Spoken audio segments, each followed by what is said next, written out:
r/Nosleep. Posted by u/Prince Osmo. I am a supernatural agent. These are my stories. Story 2, Yliaster Hathaway. Final. Below are the rules of the mansion, for those that have forgotten.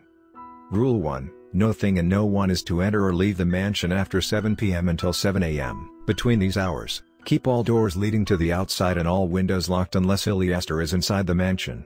After 7 a.m., all rules in this paper cease to apply until the next 12-hour set, 7 p.m. to 7 a.m. Rule 2, no one is to sleep inside any bedroom except Yliaster Hathaway. Should a guest be in the house, they are to sleep inside the living room, and not on any furniture or carpets. They are to sleep either on the wooden floor or any kind of bed brought by the guests themselves. Do not enter any bedroom with the notion of sleeping in it, you will never wake up. Do not go inside at all if possible, and try to ignore any temptation to enter the rooms. Rule 3, humans are unable to eat the food inside the mansion. It is poison to humans. Same goes with water or any beverage inside the mansion. Rule 4, do not, under any circumstances, enter the master bedroom. Rule 5, do not attempt to move any furniture. If you do, return it to its original position as soon as possible. Do it more than 3 times, and the carpenter will wake up and roam the halls. This resets after 7 a.m. Rule 5a, if the carpenter wakes up, never confront him. Change paths, corridors and rooms when he is near. If he catches you, you will also become furniture decorating this house. He will sleep again at 7 a.m. sharp. Rule 6, if you hear the chandelier in the living room shaking, run to the kitchen and lock yourself in. You are safe to return to the living room after 1 minute and 6 seconds. That's awfully specific, I thought to myself. Rule 7, bedroom 5 is to be monitored from 7 p.m. until 7 a.m. Depending on what happens, one of the following applies. 7i, should the carpet move, lock the door and unlock it after 6 minutes. 7.2, should the windows open, you have 30 seconds to close them before the vengeful one comes in. 7.2a, should she come in, you are to go to the kitchen and open the top drawer next to the fridge. Do not question the gun. Shoot her once in the head, she will disappear for the night. 7.3, should the blankets move, every living person in the house should go upstairs, stand in the hallway and start screaming on top of their lungs. Ariana would rather sleep immediately than hear screams again. 7.4, if at any point you notice the picture above the bed missing, you are to immediately find it. Search any room possible except the master bedroom and the basement. It will always be on a wall. If you find it, return it in the room, and politely apologize to it for the inconvenience. If you can't find it, it's either in the basement or the master bedroom. It cannot be in bedroom 5. If it is, burn it. Should that be the case, go inside the room and politely tell it that Yliaster will return the painting note. If you find the picture in any room after you failed to find it, burn it. Even if it is found again in bedroom 5. Rule 8, never enter the basement unless you are forced to do so by rule number 9. Rule 9, should you hear loud banging and scratching on the walls, go in the basement, open all lights in the basement before you enter. You are to stay in the basement for 11 minutes and 6 seconds. Rule 10, while in the basement, do not touch any walls. They are thinner and more frail than paper. Rule 11, if you hear chains being dragged on the floor, hide. Once hidden, make no sound until the hollow one is gone. Rule 12, if at any point you realize that everything is dead silent, take a moment to make sure. If you can't hear a single thing, not even your own body, then break the mirror in the living room and cut yourself with the glass with your eyes closed. When you open them, you will be on the bathroom floor, and you will be able to hear again. If you stab yourself and nothing happens, run as fast as you can to the master bedroom and enter it. You will find yourself entering the real mansion through the front door, and everything will be back to normal.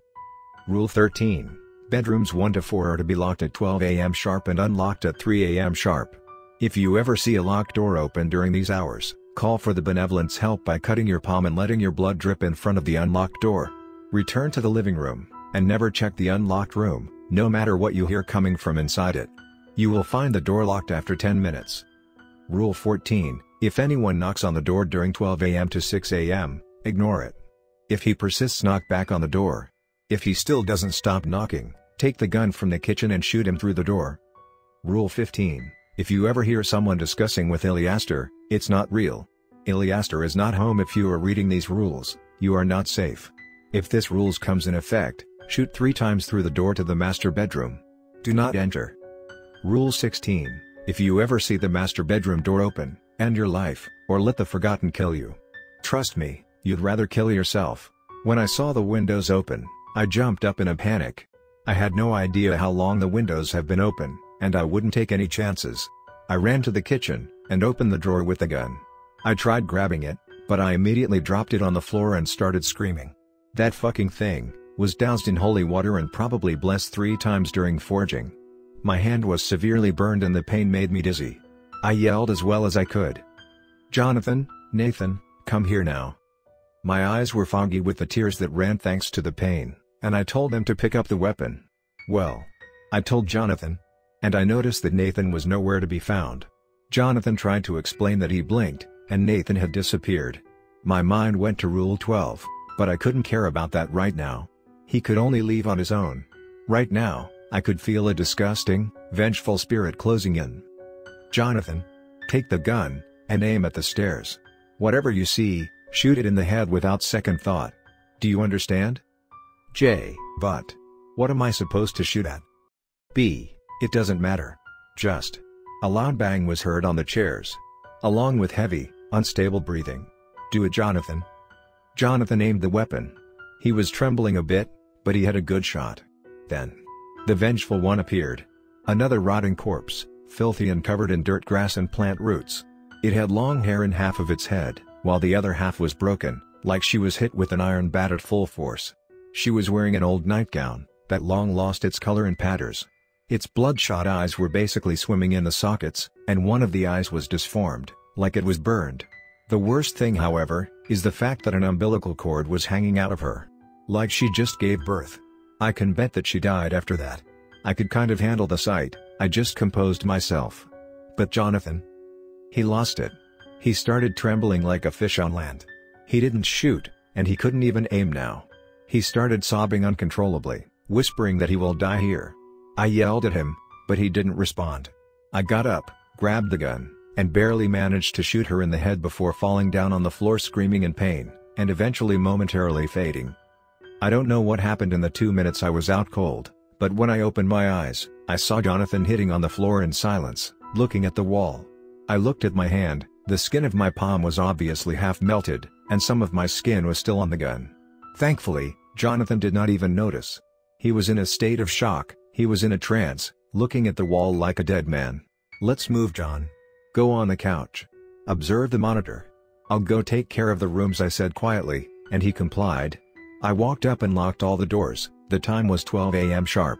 I started walking down, but I stopped in the middle of the staircase. I started hitting my foot on the wooden tile. But no sounds was coming out of my actions. Rule 12. But since Rule 12 is in effect while Nathan is here, can I find him and help him get out? Of course I can't. Because he wasn't alive anymore. I was looking around while going towards the living room, hoping to find Nathan. But I stopped searching when I entered the mirrored living room. There I found him. His head, attached to his spine. The whole package ripped out of the body, looking like a white, bony whip with Nathan's head as the handle. That disgusting sight, hanging upside down from the chandelier. His head was on the same level as mine, although his was upside down with nothing but a spine attached. I could see the horror. He died with his eyes filled with horror and tears, as well as regrets. His mouth wide open, he probably died screaming. Scratch marks were decorating his scalp, proof that he was ripped open like a fucking Beyblade with bare hands. I lost a team member. I lost a crewmate. Again. I closed his eyes with my fingers, and pulled him down. But I couldn't do anything with him. I just let the spine lay on the couch, and I broke the mirror. I took a shard of the glass and cut my burned hand, closing my eyes. I felt something pull me from the floor, and when I opened my eyes again I was laying in a bathtub. I quickly got up, and I rushed down to the living room, where I saw Jonathan blankly staring into the camera, but his eyes were moving. That meant he was observing. I tried to talk, to let him know that Nathan is gone. He deserved to know. But before I could speak, another sound covered me. Something started banging on the walls. Scratches were heard all around us. We could see the walls slowly having scratch marks and cracks. We ran down to the basement, opening the lights first, and we locked the door. The stench of death, decay and rotting corpses, together with the distinct smell of mold and humidity was overwhelming in the basement. I could barely breathe, but I could manage. But Jonathan started semi-panicking again and started hyperventilating, and I could do nothing to help with that. Jonathan sat on the floor, hyperventilating while I was in the middle of the room, counting the seconds until we are free to leave. I heard Jonathan relax, and when he fully calmed down, he laid back, using the wall as a pillow. Except that. Rule 10. While in the basement, do not touch any walls. They are thinner and more frail than paper. Thanks to Jonathan, the walls crumbled. All 4 walls in the square basement crumbled to dust. It's not that there was any danged behind the walls. There wasn't a pit trap, no space loop, no weird shit that may kill you. There were no monsters behind the walls, only monstrosities. The now fallen walls revealed a bigger basement, with real walls, covered in black mold. But the real thing, were the corpses. More than 50 corpses easily laid on the disgusting, filthy and wet floor. Some were old, being reduced to bones by this point. You could see their clothes as well. Some wore normal clothes, most of them though wore maid outfits, like the one the old lady was wearing when we came to the house. Some were more fresh, being just rotting corpses with a thin layer of skin on their figure. By the way, the stench in the basement became at least 10 times worse with the wall gone. I took a look at Jonathan, who was frozen above what seemed like a body. An extremely fresh body. Wearing the same exact outfit as Jonathan. It was missing a head, and it had a name tag. Nathan Banks. I froze as well. This place was the pit of all the dead bodies that the house consumed. Possibly not only from the mirrored loop, but from everything that plagued the house. Jonathan got up and slowly turned to me, with a wretched smile on his face. He lifted a gun. The holy gun from the kitchen, and he aimed at me, with trembling hands. He completely lost it. "John, let's just end this, Blue, there is nothing we can do. We will die in here, like everyone, like Nathan." "Blue, stop it, John. Don't be foolish. Nathan just didn't follow the rule." "Jay, fuck the rules. Enough with this wretched game. We will die here, might as well die by our own hand." Jonathan took aim at me. "Die. I will save you. Then I will kill myself. This is the only way we will save each other. Not a fucking rule book." "B, don't do this, Jonathan. You have no idea what you are doing right now. Please put the gun down. I don't want to hurt you, you are a man of my team." "Jay, hurt me? How? With your obviously fake combat experience? Come on, you are just a fool with a knack for heavily paying jobs. You can't escape here. We will all die in the end." "B, John. I'm sorry," I whispered. "If he shot me with that holy water piece of shit, I would die, immediately. That was a risk on me. An extreme risk. One which I could not afford. Do it first. I will join after. If you stay alone, you won't have the willpower to do it. You will just try to escape and you will have a worse fate. While I don't care. I have nothing in my life. This might as well be my last stop," I told him finally. He looked at me in silence for a second that seemed like an eternity. He slowly smiled, turned the gun to himself and aimed at his right temple. He seemed like he was contemplating for a bit, like he didn't have the strength. Until the basement door creaked open. "No. You won't get me," he whispered, and with a loud banging sound he put a bullet through his temple. His now lifeless body fell on the wet, cold floor, right next to Nathan. I lost them both. Both the men in my team were now gone. I failed. I failed, yet again. I couldn't react. I couldn't feel anger, I couldn't feel sadness. I was just empty of sense at that point. I looked up at the open basement door. It just opened on its own after 666 seconds passed. I walked up to the corpses of John and Nate, and I got a hold of their souls. I absolutely hate doing this, but I wouldn't let them become food. That apparently angered something that lunged onto me from the shadows. But at that point, I had no feeling. That also meant, no mercy. I didn't bother communicating with the demon that was feasting on these corpses. I just terminated it swiftly. I couldn't even react. The only thing of note was that it didn't have a host, which meant it was summoned using a ritual. And I didn't kill the actual demon, only its spiritual manifestation in the mortal realm. I got out of the basement, only to find out that sounds were coming from the top floor. To be honest, I wouldn't bother staying here any longer. I would just end the night, breaking all rules and killing any entity in this godforsaken mansion. When I arrived at the top floor, every door was opened, from room 1 to room 6. I closed the doors from room 1 to room 4 since there was nothing there. It was just the demon killing in these rooms. I checked room 5, only to find a corpse, crying on the bed. This must be Ariana. It looked like a young girl, around her 20s. Just a typical corpse/ghost. It tried to lunge at me, but I just terminated it as well. I had enough. 2 demons, many cursed spirits, all of them in anguish. I would destroy this place, of course with the help of the facility. But first, I would find what is happening. I then entered inside room 6. Wait. Room 6? That doesn't exist. I tried to run out, but something caught my attention. A big piece of paper, pinned on the back side of the door. Rule number 0, if you see and enter room 6, run. Run as far away from the mansion as possible and destroy it in the morning. Burn it to ashes, and scatter them. If room 6 is opened again, I am dead. Yliaster Hathaway. So, the old fuck is dead. And now, possibly all hell would break loose. I tried to get out, but I saw the vengeful one standing in front of the door. Tears were running down the dead, rolling eyes, and I heard her spirit scream, "My children." That made me flinch. But I broke out of the shock when she tried to hit me. Another entity was gone. I got out of the room and ran to the living room, where the chandelier was violently shaking, and a black shadow was hanging upside down, just like Nathan's head. That actually made me lose my temper, and I attacked first this time. Didn't take long till I made him disappear into thin air. What else? Oh yes. The chains that are coming down the stairs. Free me. Free me. Free me. And that I did. I freed the poor soul, and tossed the empty now corpse down the stairs, and walked up. And I saw the only thing I was hoping to see. The door to the master bedroom, wide open. After the spiritual cleansing I committed, I walked towards the room with a heavy heart. I knew this was the right thing to do. But it was still a painful experience. A violent end for the violently ended. Kind of poetic, in a twisted, macabre manner. I was expecting to see some kind of demon. Or some kind of another violent spirit. But no. Nothing could have prepared me for what I saw in that room. I have never witnessed something so disgusting. So cruel. At first, the room was just a normal master bedroom, with a massive king-sized bed. I walked around, and I saw some pictures on the bookshelf. I saw Yliaster. Young, and full of life. He was smiling happily, with a woman holding his hand and a child, around 12 years old. Next to that picture, there was another one. They were a bit older this time, the woman and Yliaster being in their 40s, and the woman was obviously pregnant. The girl was in her 20s. But this was not a happy sight from my perspective, even though they were all smiling bright like the sun. I turned the picture around and saw the names. Simone Hathaway, Ariana Hathaway. We now know them as the Vengeful One and Ariana.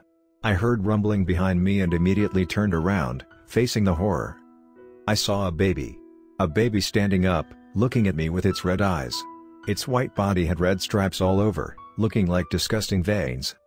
It was a harlequin baby. It was completely disformed, and its head looked swollen. From its belly, a part of the umbilical cord was hanging, looking cut off. Tears ran down my face. I didn't want to attack it. I couldn't, I felt part of my soul rotting. But it attacked me first.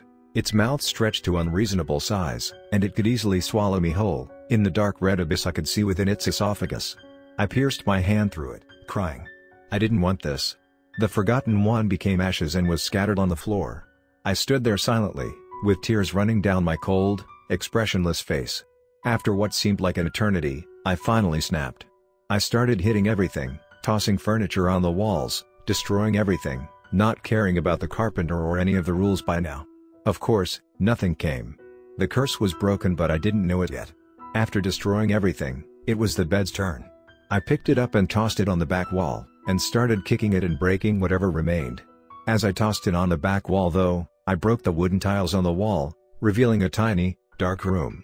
I snapped out, and walked inside it. It was empty, and moldy. The only that was in there was a cement box. I broke it without trying too much, and underneath the cement I saw a black wooden box. Well, I wasn't always black it seemed. I opened it up, and I realized everything that was going on. Inside the box, I saw the skeletal remains of a baby. The Forgotten One. The one that was sealed inside a box, for all eternity, forgotten from the world. Until I found it. I just then started noticing that the aura inside the house calmed down. The accursed place was finally free, perhaps by freeing the Forgotten One. Silently, I exited the room and entered room 6 one last time. I didn't notice it before, but it was Simone's room. It had her portrait above the bed after all. The one that was in room 5, but left room 5 when Yliaster died. I searched around and I found a journal after the bed. I won't give the journal's contents in detail, that would need a separate post. But it explained what everything is and what happened. It all started with the birth of the Forgotten. The joyful Yliaster was crushed under the disgusting sight, and thought that the best thing to do to rid of the son of Satan was to violently rip the baby out of its mother's womb, severing the cord and putting her in excruciating pain. He then tossed the crying baby in a box, and went outside to cover it in cement. Simone was crying, begging. But Yliaster had lost it. That's all I got from that. But the spiritual resident showed me the rest, though the mind. Yliaster, blind in agony, beat her dead with a bat, completely destroying her skull, and he rubbed his cigarette in her eye before doing so. In the real world, I was puking violently. But I was observing the vision, I didn't know what my subconscious was doing in the room. After that, I saw everything through the spirit's eyes that was roaming inside the house. The bedridden daughter Ariana, who was born with malnourished legs, confessed everything about her mother out of fear. Yliaster found about a lover. He kidnapped said lover, and chained him up in the basement. The Hollow One. By that point, Yliaster completely lost his sanity. And he regained it only after he strangled his daughter. Trust me, you'd rather not hear anything else about poor Ariana. When he finally regained part of his sanity and realized his actions, he panicked. But his soul was already torn and split. He felt no regret, he only wanted to cover everything up. Every night he was terrorized by a crying baby in his room. Banging in the walls. Scratching as best as he could on the wooden box. The Forgotten was a weird case, he grew as a spirit until he had some sentience. Some reason and intelligence. He was too poor to cover his monstrosities, this house was the legacy of his parents. He did the only reasonable thing in his eyes. He struck a deal with a demon. That's when the spirits gained power. The anguished spirits were awakened with power in them, with some level of control. They gained their undead bodies back. But they were still dead. They were still decayed.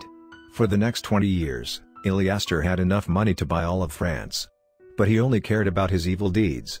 He called people in his house when it was time to feed the demons. The carpenter just came to the mansion to repair a sofa.